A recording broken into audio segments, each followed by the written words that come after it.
తలలు వంచాలి అని చెబుతున్నప్పుడు చెప్పిన మాటలను పెడచెవిన పెట్టి కళ్ళు తెరుచుకొని అటు ఇటు చూసి అట్లా జరుగురా, ఇట్లా జరుగురా, అట్లా కూర్చో, ఇట్లా కూర్చో, అక్కడ పో, ఇక్కడ పో, అశుద్రా అని మీరు కన్ను తెరిచి ఇతరులకు ఇబ్బంది కలిగించే విధంగా మాట్లాడడం. ఇంకొంతమంది అయితే ఏకంగా దేవుని సన్నిధిలో స్తుతులు చెల్లిస్తున్నప్పుడు భయము భక్తి అనేది లేకుండా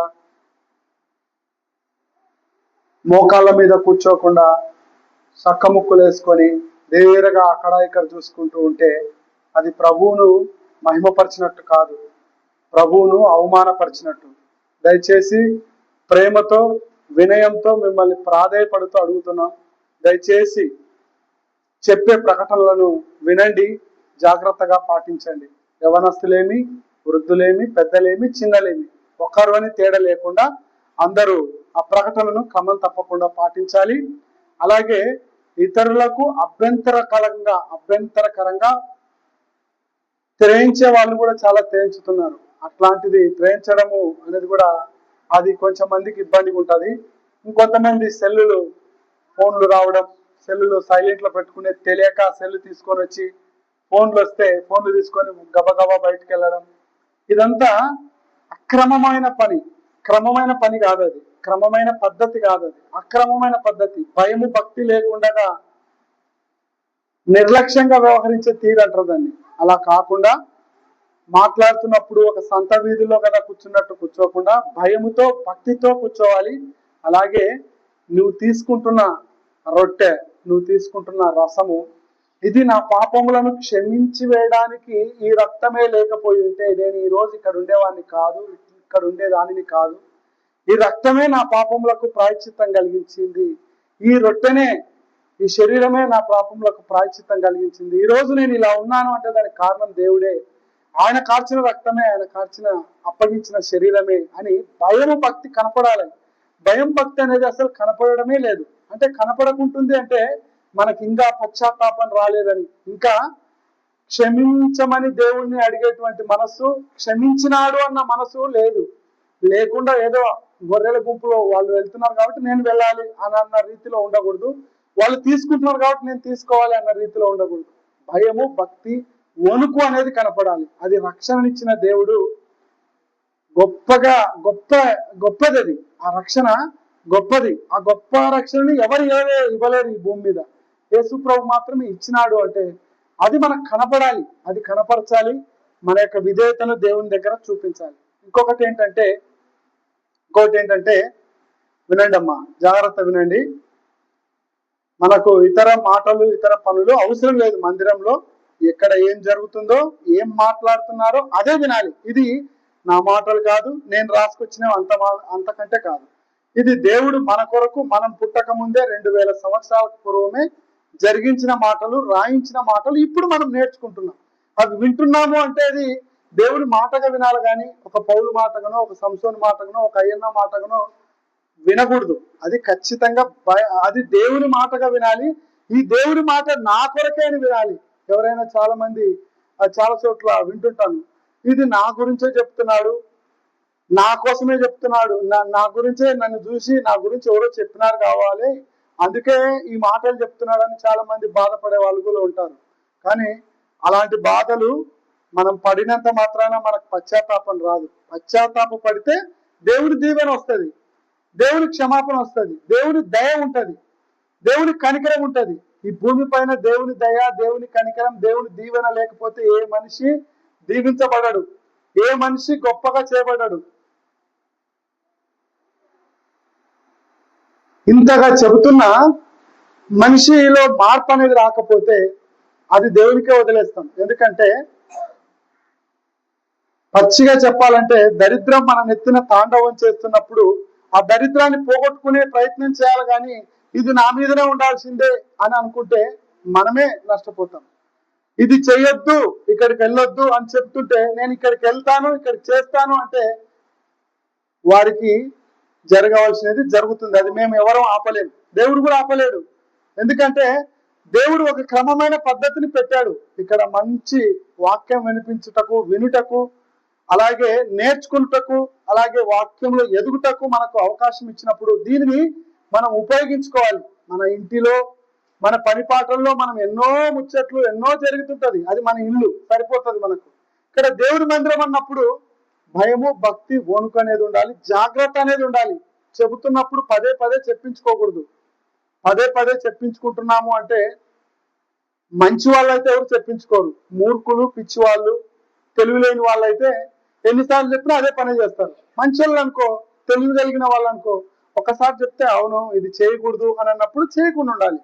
ఇతరులకు ఇబ్బంది కలగకూడదు అంటే కలగకుండా ఉండాలి, అంతే. సరే, వాక్యంలోనికి వెళ్దాం.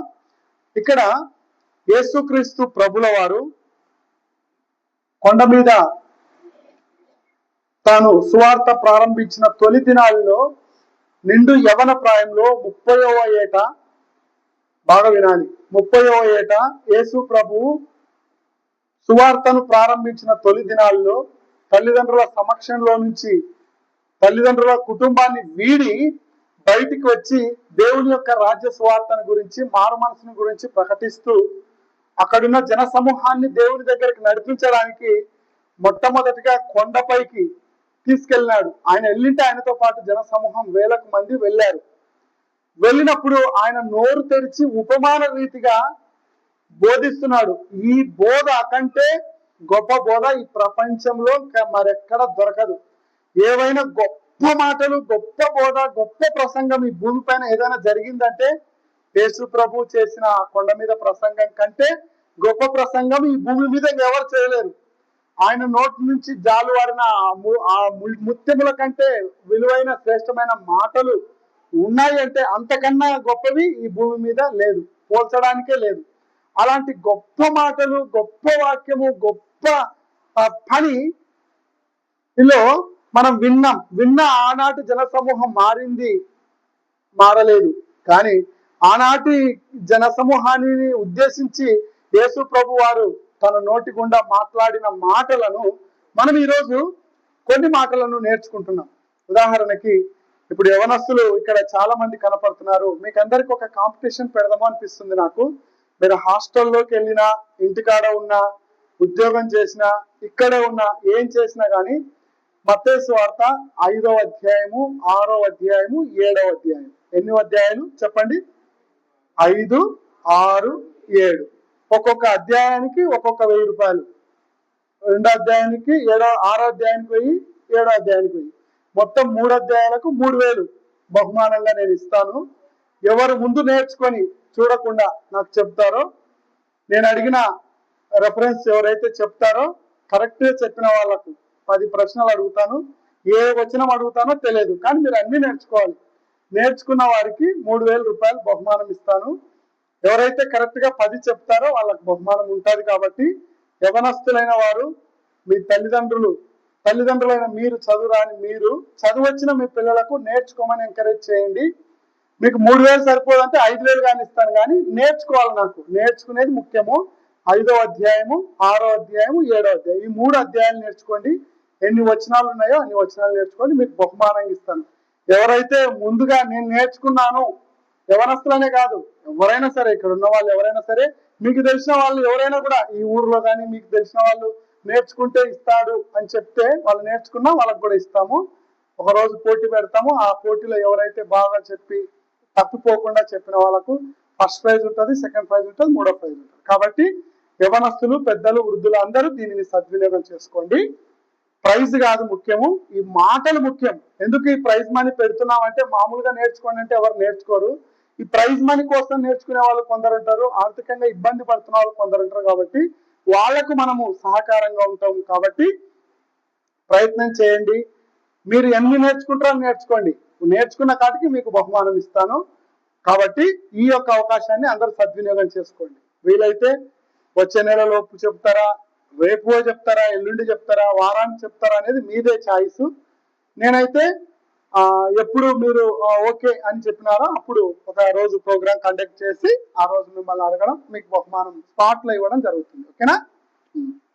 సరే, ఈరోజు యేసు ప్రభు చెప్పిన మాటల్లో ముత్యము కంటే విలువైనది, పగడము కంటే విలువైనది, వజ్ర వైడూర్యాల కంటే విలువైనది గొప్ప మాటలు యేసు ప్రభు మాట్లాడినాడు. అలాంటి మాటల్లో ఒక మాట, మత్తయి సువార్త 5వ అధ్యాయము 16వ వచనంలో మనం చదువుకున్నాం. ఏమని చదువుకున్నాం చెప్పండి? ఏమని చదువుకున్నాం? యేసు ప్రభు మాట ఇది.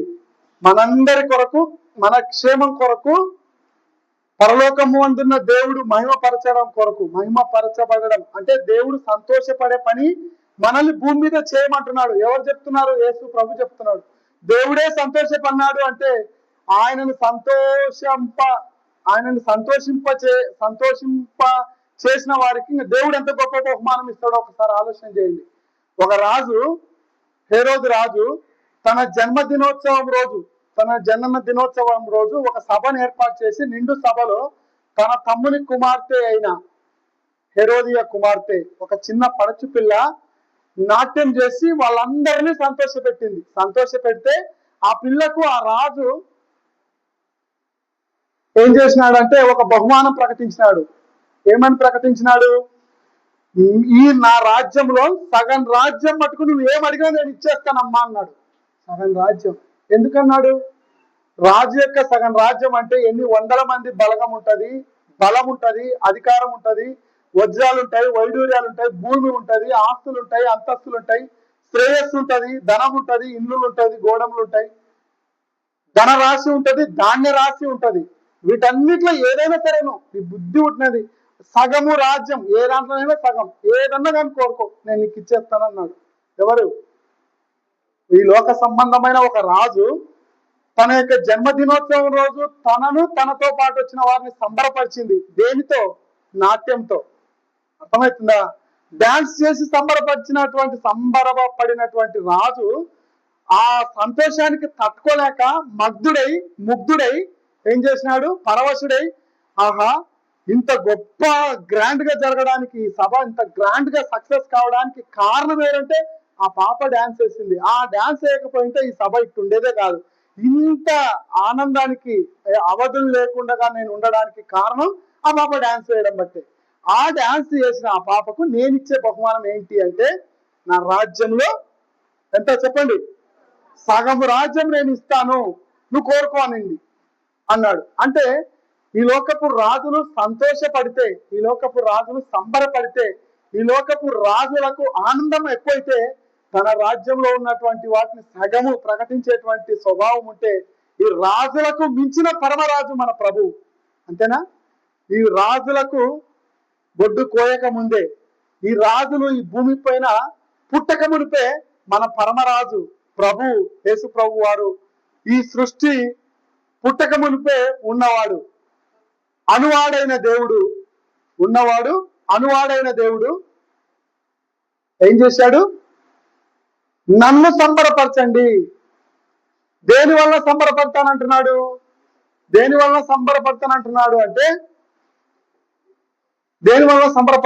అంటే చూడండి, చదవండి.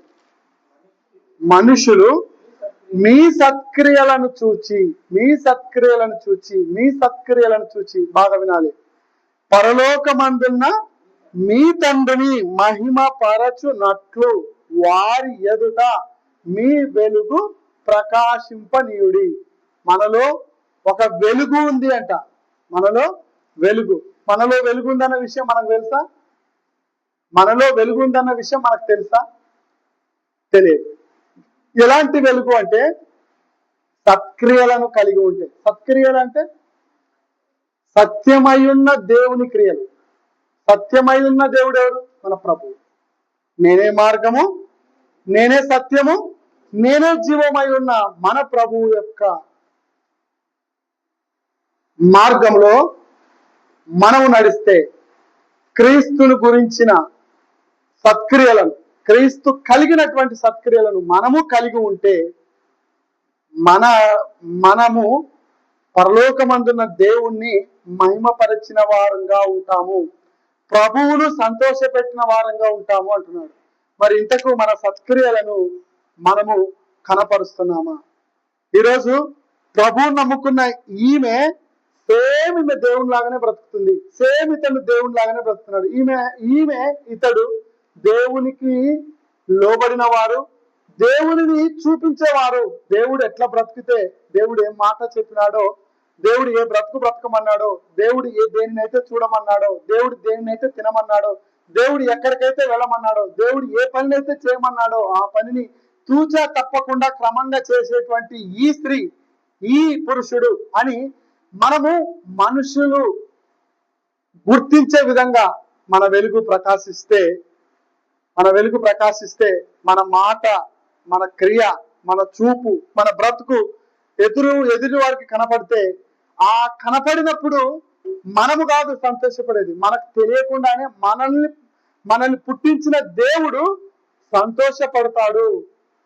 ఘనత, అదిగో నా పిల్లలను నేను భూమి మీద వారిని ఇచ్చినందుకు నాకు ఎంత ఘనత తీసుకొస్తుంది, ఎంత మహిమ తీసుకొస్తుంది అని ఆయన సంబరపడిపోయి, ఆయన ఉల్లాసము నుండి ఆయన ఏం చేస్తాడంటే భూమి మీద ఉన్న మనం అడగకుండానే మనకు కావాల్సిన వాటన్నిటిని ఇవ్వడంతో పాటు ఈ భూమి పైన ఎవరికి అయినటువంటి ఒక గొప్ప నిత్య స్వాస్థ్యమును, నిత్య రాజ్యమును, పరలోకమును నీకు నాకు ఇవ్వడానికి ఆయన సిద్ధంగా ఉన్నాడు.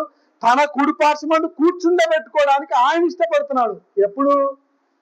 ఎప్పుడు మన సత్క్రియలను, సత్యమును గూర్చిన క్రియలు, సత్యమై ఉన్న ప్రభువు క్రియలు, సత్యమై ఉన్న ప్రభువును ప్రభువు మనలో ఆవహించినప్పుడు, లేకుంటే ప్రభువులో మనము ఆవహించినప్పుడు, ప్రభువు మనలో ఉన్నప్పుడు, ప్రభు మాట్లాడినట్టు మాట్లాడడం, ప్రభు చూడమన్నది చూడడం, ప్రభు చేయమన్నది చేయడం వలన పరలోకమందున్న తండ్రి కనపరచబడతాడు. ఈ లోకమందు ఒక రాజు సంతోషం వస్తే ఆ రాజు సగం రాజ్యం మటుకు ఇస్తానని ప్రకటన చేశాడు. కానీ రాజుకు మించిన పరమరాజు మన ప్రభువు మనకెంత ఇయ్యగలడు చూడండి, ఒకసారి ఆలోచించేయండి. ఈరోజు మనకు ఎందుకు ఈ శ్రమలు, ఎందుకు ఈ వేదన, ఎందుకు ఈ బాధ, ఎందుకు ఈ రోదన? మనం ఎన్ని చేసినా ఈ బాధ నుంచి మనల్ని ఎవరు తప్పించుకోలేకపోతున్నాం. మనం దీని నుంచి విముక్తి పొందలేకపోతున్నాం, ఈ బాధలో నుంచి బయటపడలేకపోతున్నాం. కారణం ఏంటి అంటే దేవుని మాట ఇంకా పెడచెవిన పెట్టడం, ఇంకా నిర్లక్ష్యంగా వ్యవహరించడం, ఇంకా ఈ రోజు కాదులే రేపు అని అనుకోవడం. వారం వస్తున్నప్పుడు, వారం పశ్చాత్తాప పడుతున్నప్పుడు ఎప్పటికప్పుడు మనం పరిశుద్ధపరచబడాలి. ఎప్పటికప్పుడు ఏ క్షణంలో చచ్చిపోయినా ఈ రోజు వెంటనే దేవుని దగ్గరికి వెళ్ళేటట్టుగా మన ప్రవర్తన సరిదిద్దుకోకుండా మనకి ఇష్టం వచ్చినప్పుడు, మనకు బుద్ధి పుట్టినప్పుడు దేవుని మందిరానికి వచ్చి దేవునితో గడిపితే కుదరదు. దేవునితో నిత్యము క్షణము దేవునితో అనుబంధం కలిగి ఉండాలి. ఉదయం, మధ్యాహ్నం, రాత్రి ఏ క్షణంలో చూసినా నువ్వు ఎవరితో మాట్లాడుతున్నట్టు కనపడాలి, ఎవరు నీకు సలహా ఇస్తున్నట్టు కనపడాలంటే దేవునితో మాట్లాడుతున్నట్టు ఉండాలి. అలాగే దేవుని యొక్క సలహాలు మనం తీసుకుంటున్నట్టుగా ఉండాలి.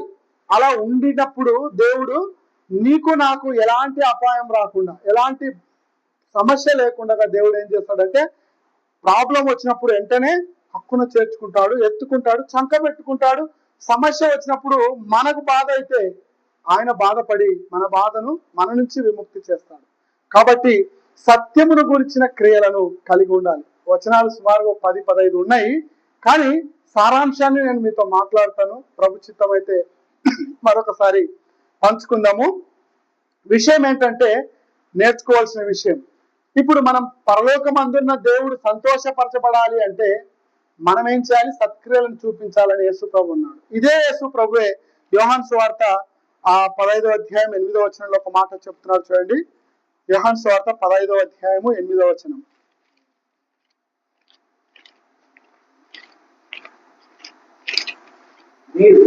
మీరు బహుగా ఫలించుట వలన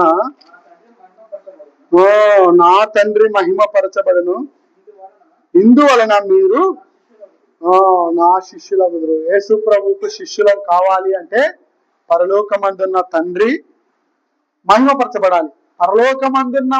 పరలోకమందున్న తండ్రి, సకల సృష్టిని సృష్టించిన సృష్టికర్త అయిన దేవుడు మహిమపరచబడాలి, ఘనపరచబడాలి, సంతోషపడాలి, గ్రేట్ గా ఫీల్ కావాలి అంటే మీరు బహుగా ఫలించండి అంటున్నాడు. ఫలించడం అంటే దేనిలో ఫలించడం? ఉదాహరణకి నేను నిజమైన ద్రాక్షవల్లిని, నా తండ్రి వ్యవసాయకుడు అని యేసు ప్రభు అంటున్నాడు. యేసు ప్రభు ఒక ద్రాక్ష చెట్టు అయితే దానిని వ్యవసాయం చేసేవాడు పరలోకమందున నా తండ్రి అంటున్నాడు. ఆ తండ్రి అయిన దేవుడు ఈ భూమి పైన ఉన్న ద్రాక్ష తీగను, ద్రాక్ష వల్లిని ఆయన వ్యవసాయం చేస్తున్నాడు. తీగ ప్రభు అయితే తీగకుండేటువంటి అవేంటి చిన్న చిన్న కొమ్మలు, చిన్న చిన్న తీగలు. మెయిన్ కాండం యేసు ప్రభు అయితే ఆ కాండానికి ఆ మెయిన్ తీగని ఏమంటారు దాన్ని, ఒకటి ఇంతలావు మందంది లోపలికి ఇట్లా పైకి పెరుగుతుంటది, దానికి బుడం ఉంది కదా, ఆ బుడం యేసు ప్రభు అయితే ఆ బుడానికి ఆనుకొని దాన్ని ఆనుకొని చిన్న చిన్న తీగలు ఇట్లా వస్తుంటాయి.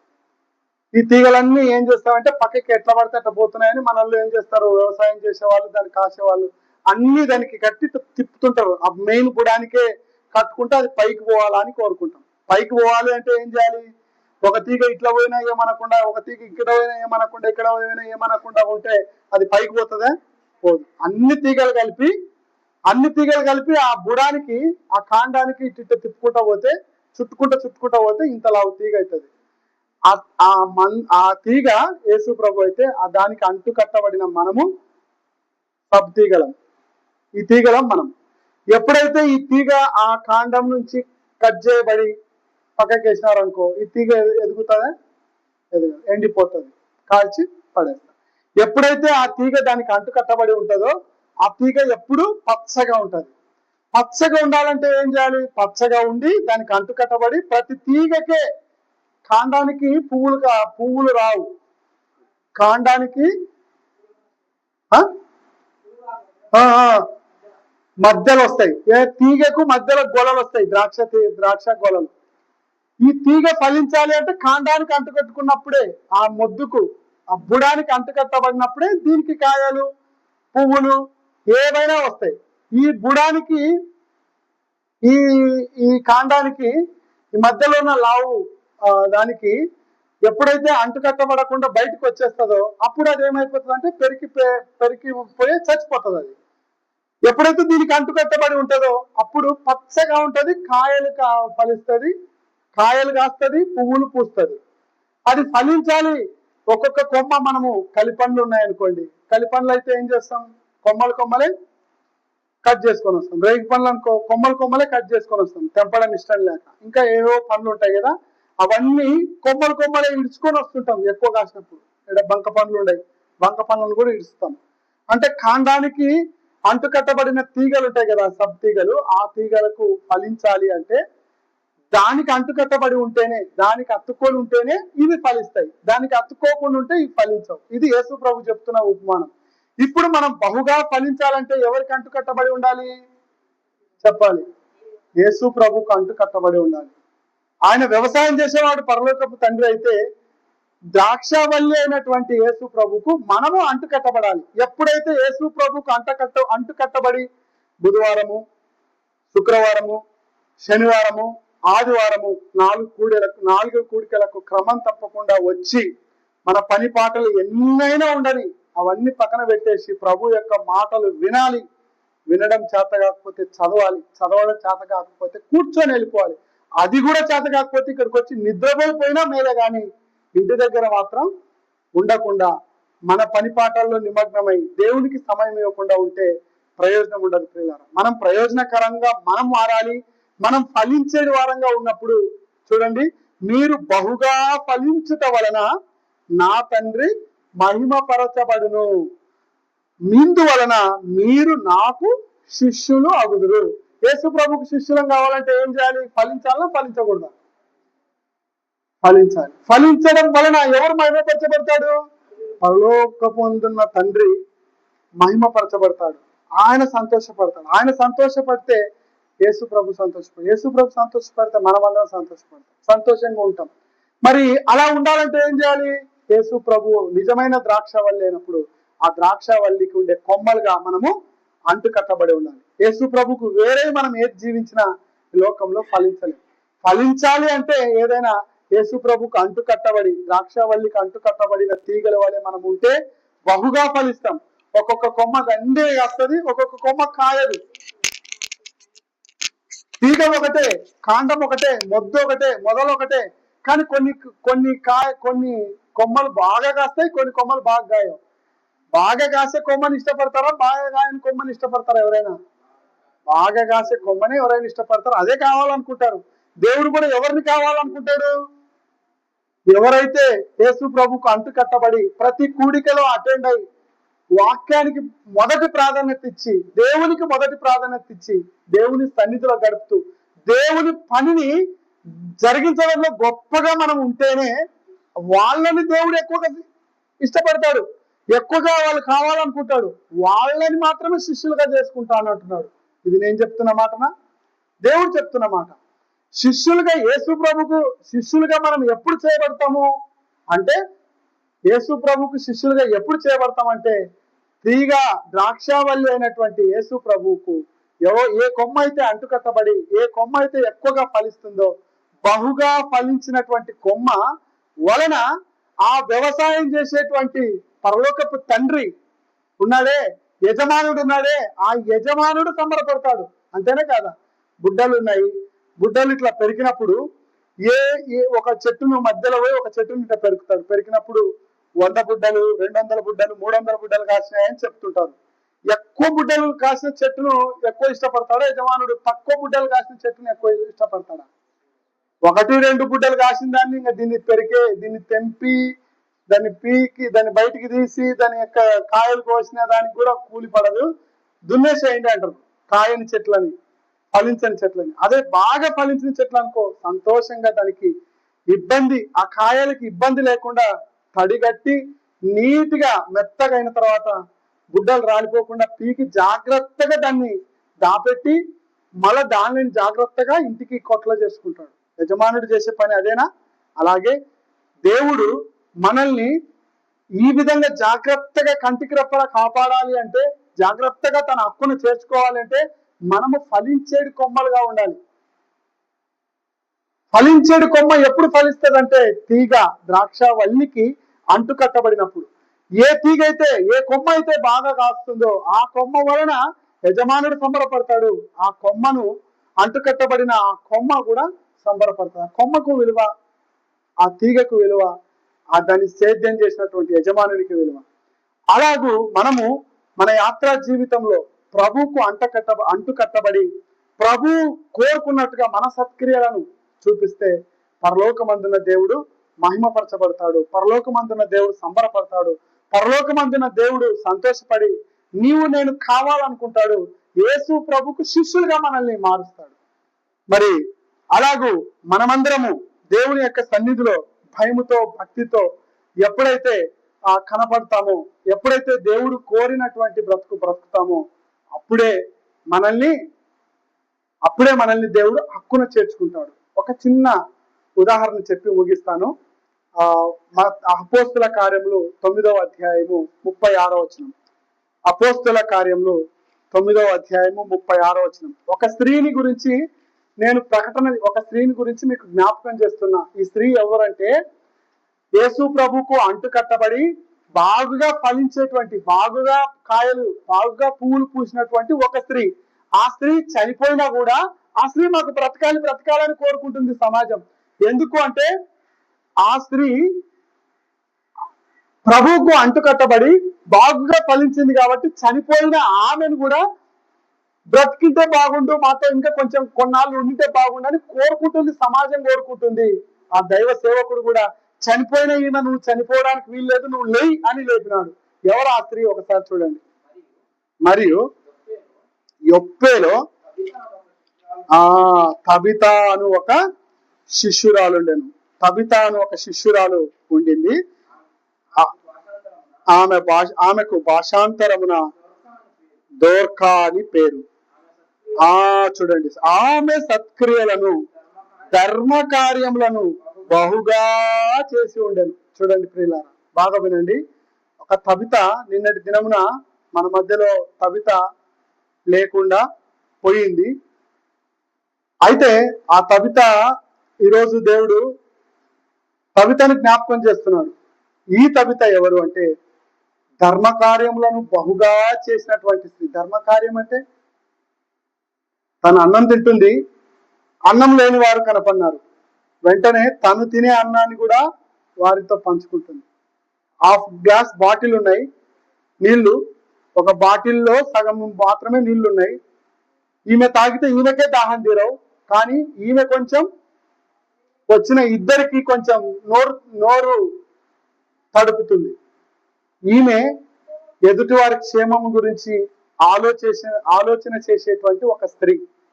ఈమె చేసినటువంటి ధర్మ కార్యములు అంతా ఇంత కాదు, ఆమె చనిపోయినా కూడా జ్ఞాపకం వస్తున్నాయంట అందరికి. అరే ఈమె ఉండింటే ఇక్కడ పోయితే పిలిచి అన్నం పెట్టేది, దుస్తులు ఇచ్చేది, నివాసం ఇచ్చేది, అవసరమైతే ధనం ఇచ్చేది, అవసరమైతే హక్కును చేర్చుకునేది.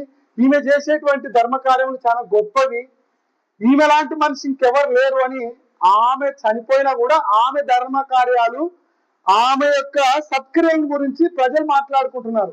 చూడండి, బ్రతికున్నప్పుడు వాళ్ళ గురించి మాట్లాడడం వేరు, ఆమె చనిపోయినా కూడా ఆమె ధర్మ కార్యాలు, ఆమె సత్క్రియల గురించి లోకం మాట్లాడుతుందంటే దేవుడు ఎంత సంబరపడేటాడు.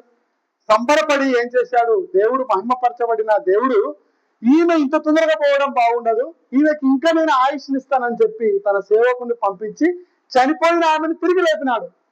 అద్భుతం చూడండి, చనిపోయిన ఆమెను సైతం తిరిగి దేవుడు లేపగలిగినాడు అంటే దేనికి లేపినాడు? ఈమె ధర్మ కార్యాలు, ఈమె సత్క్రియల వలన దేవుడు మహిమపరచబడినాడు. కాబట్టి చచ్చిపోయినా కూడా దేవుడు తన సేవకులను పంపించి తిరిగి లేపగలిగే సామర్థ్యం మన దేవుడిది. మరి ఈరోజు మనం బ్రతుకున్నాం, తబిత మాదిరి, దోర్ఖ మాదిరి మనం కూడా బ్రతుకున్నాం. మనము చనిపోయినా కూడా ఈమె బ్రతుకుంటే బాగుండా అనే వాళ్ళు ఉన్నారా? బాగా చచ్చిపోయిందిలే అనే వాళ్ళు ఉన్నారా? ఒకసారి ఆలోచన చేయండి. బాగా చచ్చిపోయిందిలే అనే వాళ్ళు ఉన్నప్పుడు ఆ బ్రతకడం వేస్టే. మనం చనిపోయినా కూడా ఈమె వలన నేను లబ్ధి పొందినాను, ఈమె వలన నేను మేలు పొందినాను, ఈయన వలన నేను క్షేమం పొందినాను, ఈయన వలన నా కుటుంబము కొంత కాకుండా కొంత ఉపశమనం పొందింది అని చెప్పేటట్టు మన బ్రతుకుండాలి. అదే సత్క్రియ. అదే మనుషులు మీ సత్క్రియలను చూసి పరలోకమందున దేవుడు మహిమపరచబడడం అంటే, మనం నోటి మాటలతో దేవునికి 1,00,000 స్తుతులు, 1,00,00,000 స్తుతులు, 10 కోట్ల స్తుతులు జరిగితే లాభం లేదు. స్తుతికి పక్కన పని ఉండాలి. పని, దేవుడు మెచ్చే పని ఉండాలి, ఫలించేటువంటి పని, దేవుడు కోరుకున్నటువంటి పని, దేవుడు మెచ్చినటువంటి పని, దేవుడు గణపరచబడేటువంటి పని, దేవుణ్ణి గణపరిచేటువంటి పని మనం చేయాలి. ఇప్పుడు ఈ యొక్క తబిత ఏం చేసింది చూడండి. ఈమె ఆ దినముల యందు ఆమె కాయల పడిపోయింది. మంచి కార్యములు, ధర్మ కార్యములు చేసిన ఆమె కూడా కాయల పడిపోయి పడింది. శవమును కడిగి మేడగదిలో కడిగి, మనం కూడా శవాన్ని కడిగి పెడతాం కదా, అట్లా పెట్టినారు. లుద్ద యొప్పేకు దగ్గరగా ఉండుట చేత పేతురు అక్కడ ఉన్నాడని శిష్యులు విని అతడు తడువు చేయక తమ యొద్దకు రావాలని వేడుకొనుటకు 2 మనుషుల్ని అతని యొద్దకు పంపింది. చూడండి, అక్కడ ఉన్న వాళ్ళ విశ్వాసం ఏంటిది? ఈమె శవాన్ని కడిగి ఆడ మేడగది మీద పెట్టినప్పుడు అక్కడ ఉన్న వాళ్ళ విశ్వాసం ఎలాంటి విశ్వాసం అంటే, అక్కడ పక్కన లుద్దాలో, యొప్పేకు దగ్గర ఉన్న లుద్దాలో పేతురు అని దేవుని శిష్యుడు ఉన్నాడు, ఒకవేళ ఈమె చచ్చిపోయిందని ఒక వర్తమానం చెప్పండి. ఎందుకు వర్తమానం ఆయన దగ్గరికి ఎందుకు వర్తమానం పంపిస్తున్నారంటే, ఈమె బ్రతుకున్నప్పుడు చేసినటువంటి ధర్మ కార్యాలు, ఈమె బ్రతుకున్నప్పుడు చేసినటువంటి సత్క్రియలను వీళ్ళందరికీ జ్ఞాపకం వచ్చినాయి. ఇక్కడ ఉన్న వాళ్ళకల్లా జ్ఞాపకం వచ్చి ఆమెను వెంటనే సమాధి కార్యం చేయకుండా నీట్గా కడిగి శుభ్రం చేసి వాళ్ళ మధ్యలో పెట్టుకొని, ఈమెను శాతనైతే శక్యమైతే ఈమె లేచి మా దగ్గర నిల్చుంటే బాగుంటుందని కోరుకున్నారు. కనుకనే 2 మనుషులు పోయి హడావుడిగా తడువు చేయక శిష్యులు పేతురు దగ్గరికి వెళ్ళి విషయం చెప్పినారు. అయ్యా పేతురు గారు, అక్కడ మా మేడగదిలో చాలా నమ్మకస్తురాలు, చాలా గొప్ప శిష్యురాలు, గొప్పగా సత్కార్యాలు జరిగించినటువంటిది, ధర్మకార్యాలు జరిగించినటువంటి ఒక ఆమె శవముతో పడి ఉంది, కడిగి నీటికి పెట్టినాం, నువ్వు వచ్చేసి అంటే ఆయన హడావుడిగా తడువు చేయక వచ్చినప్పుడు పేతురు లేచి వారితో కూడా అక్కడ వెళ్ళి అక్కడ చేరినప్పుడు వారు మేడగదిలోనికి అతన్ని తీసుకొచ్చి విధవరాండ్రు అందరూ వచ్చి ఏడ్చుచు, చూడండి, విధవరాండ్లు ఏడ్చినారు అంటే విధవరాండ్లకు బాగా సహాయం చేసినట్టుంది ఈమె, అంతేనా కాదా? ఎవరు ఏడుస్తారమ్మా? ఒక ఆమె చనిపోయింది అంటే ఎవరికి ఏడుపు వస్తుంది? కొంతమంది చనిపోతే ఏడుపు కూడా రాదు, బాగా చనిపోయినాడు అనిపిస్తుంది. కొంతమంది చచ్చిపోతే అయ్యో ఈమె ఉండింటే ఎంత బాగుండు, ఈమె ఉండింటే ఎంత బాగుండు అని ఏడ్చి ఆ బాధ తీర్చుకోలేక కన్నీళ్ళు ఆగకుండా ఏడ్చేటువంటి స్త్రీలు ఉంటారు. అందులో ప్రత్యేకంగా ఈమె చచ్చిపోయినప్పుడు ఎవరు ఏడ్చినారట? విధవరాండ్రు అందరూ వచ్చి ఏడ్చినారు. దోర్క తమతో కూడా ఉన్నప్పుడు కుట్టిన అంగీలు, ఈమె ఎవరు? టైలర్ ఉన్నట్టుంది, అర్థమవుతుందా? ఈ తబిత ఎవరు? టైలర్. ఏం చేసిందంటే ఈమె విధవరాళ్లకు అంగీలు కుట్టింది, అలాగే వస్త్రములను చూపుచూ అతని ఎదుట నిలిచిరి. చూడండి, ఈమె బ్రతుకున్నప్పుడు విధవరాళ్ళమైన మమ్మల్ని హక్కున చేర్చుకొని మాకు కావాల్సిన వస్త్రములు కుట్టింది, అంగీలు కుట్టింది, మాకు ఇచ్చింది, బట్టలు ఇచ్చింది, మమ్మల్ని పరామర్శించింది. ఆమె హక్కున చేర్చుకొని ఆమెకు ఉన్నా లేకపోయినా మమ్మల్ని పోషించింది. అయితే ఇప్పుడు సడన్ గా ఆమె చనిపోయింది. ఇప్పుడు మేమేం చేయాలి? మాకెవరు కొడతారు? మాకెవరు ఆశ్రయం ఇస్తారు? మమ్మల్ని ఎవరు హక్కున చేసుకుంటారు? మాకు లేరే అని బాధపడుతూ సేవకులతో మొరపెట్టుకుంటున్నారు పక్కనున్న వాళ్ళు. ఆమె కాదు, చనిపోయిన ఆమె కాదు మొరపెట్టేది, అక్కడున్న విధవరాళ్ళల్లో వచ్చి ఏడుస్తూ దేవుని శిష్యునికి మొరపెడితే ఆ శిష్యుడు ఏం చేసినాడు? పేతురు అందరిని వెలుపలికి బయటకు పంపించేసి మోకాళ్ళుని ప్రార్థన చేసి శవం వైపు తిరిగి తబితా తబితా తబితా లెమ్మనగా ఆమె కన్నులు తెరిచి పేతురుని చూచి లేచి కూర్చుండెను.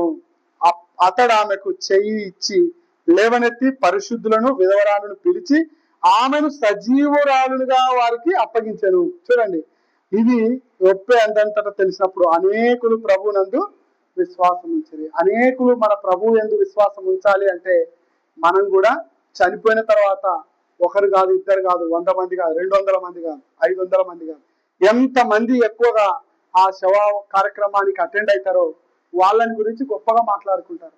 ఈమె దిక్కులేని శవంగా చనిపోయింది అనుకోండి, ఒక్క మనిషి కూడా చూడడానికి వెళ్ళలేదు. ఆ ఒక్క మనిషి కూడా ఈమె చనిపోయినా కూడా పనికి వెళ్ళిపోయింది అనుకోండి, ఆమె చేసింది మేలనా కీడనా? ఆమె బ్రతికిన బ్రతుకు వలన తన తోబుట్టులే పని పోయినారు, తన తోబుట్టులే చూడడానికి రాలేదనుకో, ఈమె చేసిన పని మంచిదనే చెడ్డదనే? చెడ్డదనే కదా. మరి దేవుడు చెడ్డ పని చేయమంటున్నాడా, మంచి పని చేయమంటున్నాడా? ఎదుటి వ్యక్తులను ప్రేమించమంటున్నాడు, విధవరాలను ప్రేమించమంటున్నాడు, దిక్కులేని వారిని అనాథలను చేరదీర్చమంటున్నాడు. అలాగే మనము మన తోటి వారిని ప్రేమించాలి, క్షేమం కోరాలి, వాళ్ళ క్షేమమే కోరాలి, మన కీడును కోరకూడదు. ఒకవేళ మన కీడును వాళ్ళు కోరినా కూడా మనం వాళ్ళకి కీడును కోరకూడదు. మనము ప్రేమనే కోరాలి, క్షేమంనే కోరాలి, వాళ్ళు క్షమించేసేయాలి. అలా క్షమించడం వలన ప్రభు కార్యాన్ని జరిగించిన వారం అవుతాము, ప్రభువును మహిమపరిచిన వారం అవుతాం. ప్రభుకు ఎవరు ఇది చేయగలరంటే ఎవరైతే యేసు ప్రభు కార్యాలను సక్రమంగా జరిగిస్తూ, యేసు ప్రభు మీటింగులకు లేదంటే దేవుని యొక్క వాక్యాన్ని ఎవరైతే జాగ్రత్తగా విని ఆచరించడానికి ఇష్టపడతారో, ఎవరైతే అనుదినము దేవునితో సత్సంబంధం కలిగి ఉంటారో, ఎవరైతే దేవుని యొక్క ప్రతి కార్యక్రమానికి అటెండ్ అవుతుంటారో వాళ్ళు మాత్రమే ఇలాంటి సత్క్రియలు జరిగించగలరు. వాళ్ళు మాత్రమే దేవుని యొక్క సేవకులకు లోబడగలరు. వాళ్ళు మాత్రమే దేవుని సేవకుని మాట వినగలరు. వాళ్ళు మాత్రమే గౌరవించగలరు. ఎవరైతే దేవుని సేవకుని తిరస్కరించినారనుకోండి, వారికి ఈ లోకమందు పుట్టగతులు ఉండవు, ఈ లోకం వదిలినాక కూడా పుట్టగతులు ఉండవు, నరకమే వాళ్ళకి తప్పదు. అలాంటి భయంకరమైన పరిస్థితి రాకూడదంటే దేవునికి లోబడండి, దేవునికి భయపడండి, దేవుని కొరకు అనేకమైన మంచి కార్యాలు జరిగించండి, క్రీస్తును మనలో చూపించండి. అలా చూపించాలని ప్రేమతో కోరుకుంటూ ముగిస్తున్నాం. దేవుడు మనందరి వినికిలో తన వాక్యాన్ని మన కొరకు ఆశీర్వదించి దీవించి ఇచ్చును గాక. నేను కొద్దిసేపు మౌనంగా ఉంటాను. ఒకవేళ ఎవరైనా ఇంకా యేసు ప్రభును పోలిన జీవితం జీవించకుండా లోకానుసారంగా జీవిస్తున్నారేమో, ఇప్పుడే ఒప్పుకొని విడిచిపెట్టి పశ్చాత్తాపం పొంది దేవుని దగ్గర ఒక తీర్మానం చేసుకొని ముందుకు సాగుదాం. తండ్రి, నేను ఇక నుంచి మనసు మార్చుకుంటా, బ్రతుకు మార్చుకుంటా, ఎదుటి వారిని ప్రేమిస్తాను, క్షమిస్తాను, ఎవరితో శత్రుత్వం పెట్టుకోను, క్రీస్తు వలె జీవిస్తానని ఒక తీర్మానం చేసుకుంటే ఆ తీర్మానాన్ని దేవుడు అంగీకరించడానికి దేవుడు